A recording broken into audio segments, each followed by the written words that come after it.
భారతదేశంలో ఒబెసిటీ ఒక సైలెంట్ కిల్లర్గా మారిపోయింది. ముఖ్యంగా మనం గమనిస్తే కనుక పామ్ ఆయిల్, మైదా ఇవన్నీ కలిపేసి high sugar, high fats, high salt కలిపి ఈ ప్రాసెస్డ్ ఫుడ్ తయారు చేస్తారు. దాంతో విపరీతంగా ఒబేస్ అయిపోతున్నాం. చాలా రాష్ట్రాల్లో కొన్నిసార్లు కొన్ని ఫుడ్స్ కూడా బ్యాన్ చేస్తున్నారు.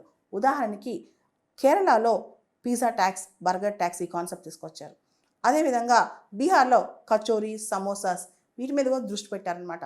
ఎక్కువ మంది పిల్లలు కూడా ఒబేస్గా తయారవడానికి ఇదే కారణం అవుతుంది. మనకు తెలుసు body mass index 30 and above ఉంటే దాన్ని ఒబేసిటీ అంటారు అనమాట.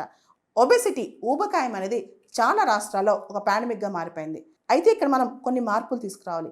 కన్జ్యూమర్ ప్రొటెక్షన్ యాక్ట్ 2019 వినియోగదారుల హక్కుల చట్టం, దీనిలో మిస్లీడింగ్ యాడ్స్ కానీ, హిడెన్ ఇంపార్టెంట్ ఇన్ఫర్మేషన్ కానీ, మిస్ఇన్ఫర్మేషన్ కానీ, ముఖ్యంగా ఏ ప్రోడక్ట్ గురించైనా సర్వీస్ గురించైనా మిస్లీడింగ్ ఉంటే కనుక ముఖ్యంగా food safety and standards authority ఇచ్చిన స్టాండర్డ్స్ పక్కన పెట్టి దానికి సంబంధించింది కాకుండా షుగర్ కానీ, ఫ్యాట్ కానీ, రకరకాల ఆయిల్స్ కానీ వాడి చేస్తే ఖచ్చితంగా అది కేసు అవుద్ది అనమాట.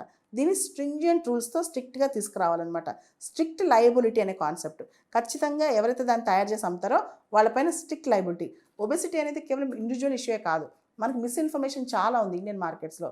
అలా కాకుండా ప్రాపర్ ఇన్ఫర్మేషన్ కనుక మనకి వెళ్తే మనం తినే ఫుడ్ యాక్చువల్లీ ఎలా వెళ్తుంది లోపలికి, అది లోపల ఎలాంటి ప్రాసెసెస్ తయారు చేస్తుంది, దానిలో మనకి ఎంత షుగర్, ఎలాంటి వాల్యూ అవుతుంది. మనం చూడండి, మనం ఏం తీసుకున్నా ఈవెన్ నెస్లే ప్రోడక్ట్స్ కానీ రకరకాల ప్రోడక్ట్స్లో విపరీతమైన షుగర్స్ అనమాట.